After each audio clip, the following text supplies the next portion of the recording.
Assalamualaikum warahmatullahi wabarakatuh. Perkenalkan, kami peserta Latsar CPNS Kabupaten Garut, PPSDM Regional Bandung, Angkatan 16, Kelompok 3, dan Kelompok Kecil 1, yang beranggotakan saya sendiri, Raihan Zahari SMN, lalu rekan saya Bapak Lutfi Taftazani SIPUS, lalu selanjutnya Ibu Mutiara Fadila SPD. Pada kesempatan kali ini, kami akan membahas mengenai analisis isu global yang bertemakan korupsi.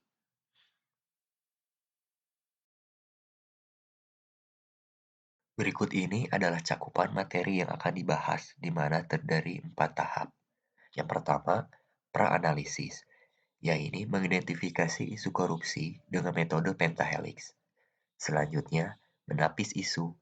Pada tahap ini, dilakukan pemecahan isu yang berkaitan dengan korupsi melalui metode USG. Analisis isu, di mana pada tahap ini, akar permasalahan akan dianalisis dengan pendekatan metode Fishbone dan SWOT. Dan pada tahap terakhir, dari isu yang telah dianalisis, dibuatkanlah rekomendasi melalui tabel penyelesaian isu. Apa itu korupsi? Menurut Undang-Undang Nomor 34 Tahun 1999, korupsi adalah tindakan setiap orang yang melawan secara hukum, melakukan perbuatan memperkaya diri sendiri atau orang lain, atau suatu korporasi yang dapat merugikan keuangan negara atau perekonomian negara. Berikut ini adalah penyebab korupsi dari berbagai teori. Yang pertama, teori triangle fraud, di mana disebutkan bahwa tekanan, kesempatan, rasionalisasi menjadi penyebab korupsi. Lalu juga ada teori CDMA, disebutkan bahwa kekuasaan dan monopoli yang tidak dibarengi dengan akuntabilitas menjadi penyebab korupsi. Lalu ada teori GOAT, disebutkan bahwa penyebab korupsi antara lain keserakahan, kesempatan, kebutuhan, dan pengungkapan. Lalu yang terakhir, teori willingness dan opportunity. Disebutkan kesempatan akibat kelemahan sistem atau kurangnya pengawasan dan keinginan yang didorong karena kebutuhan atau keserakahan menjadi alasan seseorang melakukan korupsi. Berikut ini adalah grafik dari kasus korupsi di Indonesia berdasarkan modus pada semester pertama tahun 2020. Dapat dilihat bahwa kasus penggelapan merupakan kasus korupsi paling banyak terjadi, lalu disusul dengan kasus proyek fiktif dan pungutan liar. Lalu selanjutnya ada penyalahgunaan anggaran, pemotongan, dan gratifikasi. Pada tahap ini, kita akan melakukan pra-analisis isu korupsi dengan metode atau pendekatan pentahelix, yakni mengidentifikasi isu masalah melalui 5 unsur, antara lain pemerintah, bisnis, edukasi, komunitas, dan media. Dari unsur pemerintah, isu yang kami angkat adalah kurang tegasnya penegak hukum dan pemerintah di Indonesia dalam mengatasi kasus-kasus korupsi yang ada, terutama dalam membuat kebijakan mengenai hukuman bagi para koruptor agar dapat membuat mereka takut atau jera untuk melakukan tindakan korupsi. Dari unsur bisnis, yakni rendahnya komitmen para pengusaha untuk menciptakan dan membangun lingkungan bisnis yang jujur dan berintegritas. Lalu dari unsur edukasi, yakni kurangnya pendidikan moral atau soft skill terkait dengan pengajaran dan pendalaman materi agar terhindar dari perilaku korupsi. Lalu selanjutnya, dari unsur komunitas, perasaan tidak puas atas apa yang didapatkan, keserakahan, dan kurangnya kesadaran akan akibat dari korupsi. Lalu yang terakhir, dari unsur media, pemberitaan yang kurang menyeluruh dan lebih mementingkan rating dan keuntungan media itu sendiri. Kita lanjut ke tahap selanjutnya, yakni tapis isu dengan metode USG, yakni menetapkan isu prioritas yang perlu diselesaikan dengan memberikan bobot nilai terhadap 3 aspek dari masing-masing isu, yaitu urgensi, yakni seberapa mendesak isu tersebut harus dibahas, lalu aspek seriousness, yakni seberapa serius isu tersebut perlu dibahas sehingga tidak menimbulkan masalah-masalah lainnya. Lalu ada aspek growth, yakni seberapa kemungkinan isu tersebut menjadi lebih buruk jika dibiarkan. Berdasarkan hasil pembuatan, isu yang menjadi prioritas kelompok kami adalah isu kurangnya pendidikan moral atau soft skill terkait dengan pengajaran dan pendalaman materi agar terhindar dari perilaku korupsi.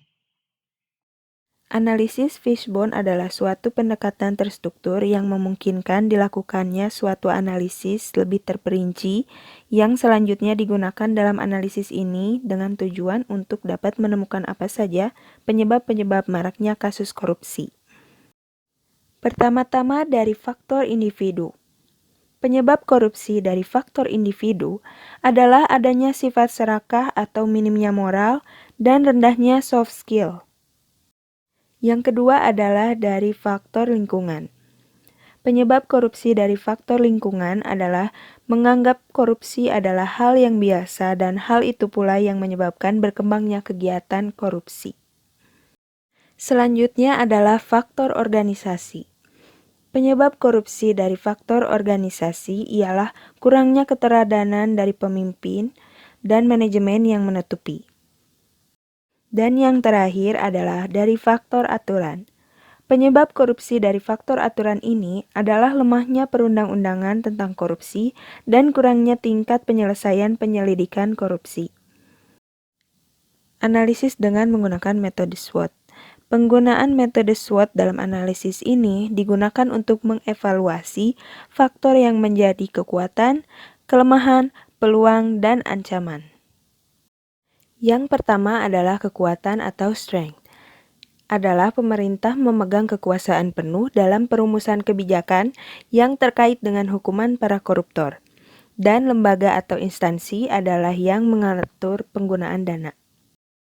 Yang kedua adalah kelemahan atau weakness, yaitu kurangnya koordinasi antar stakeholders terkait penyuluhan tentang dampak korupsi kepada masyarakat, pengawasan yang kurang oleh instansi atau lembaga terhadap penggunaan dana, dan selanjutnya adalah rendahnya kesadaran akan pentingnya pendidikan moral dan peningkatan soft skill. Selanjutnya adalah peluang atau opportunity, adalah kemajuan teknologi dan banyaknya akademisi yang mampu membuat aplikasi untuk meningkatkan akuntabilitas. Pemerintah dengan anggarannya mampu meningkatkan pendapatan pegawai dan serta mempermudah alur penggunaan dana. Yang terakhir adalah tantangan atau threats, yaitu belum ada kesadaran masyarakat terkait dampak yang ditimbulkan akibat korupsi, kekuatan yang dimiliki oleh seseorang terhadap penggunaan dana, serta besarnya kebutuhan yang tidak diimbangi dengan penghasilan. Selanjutnya adalah rekomendasi penyelesaian isu. Menurut kelompok kami, dalam penyelesaian isu korupsi, yang bisa kita jadikan alternatif penyelesaian ialah pembaharuan kurikulum pendidikan yang berfokus kepada moral, peningkatan soft skill, dan pendalaman materi agar terhindar dari perilaku korupsi sejak dini.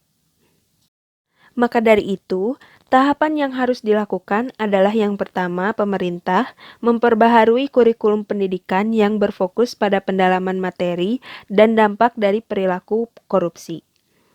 Selanjutnya, dari masyarakat juga harus menerima dan mendukung program pemerintah tersebut.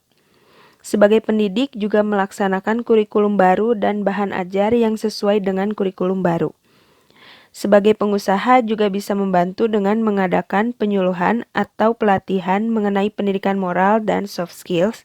Dan yang terakhir, sebagai media, juga membantu untuk mempublikasikannya secara menyeluruh sehingga informasi bisa tersebar secara merata.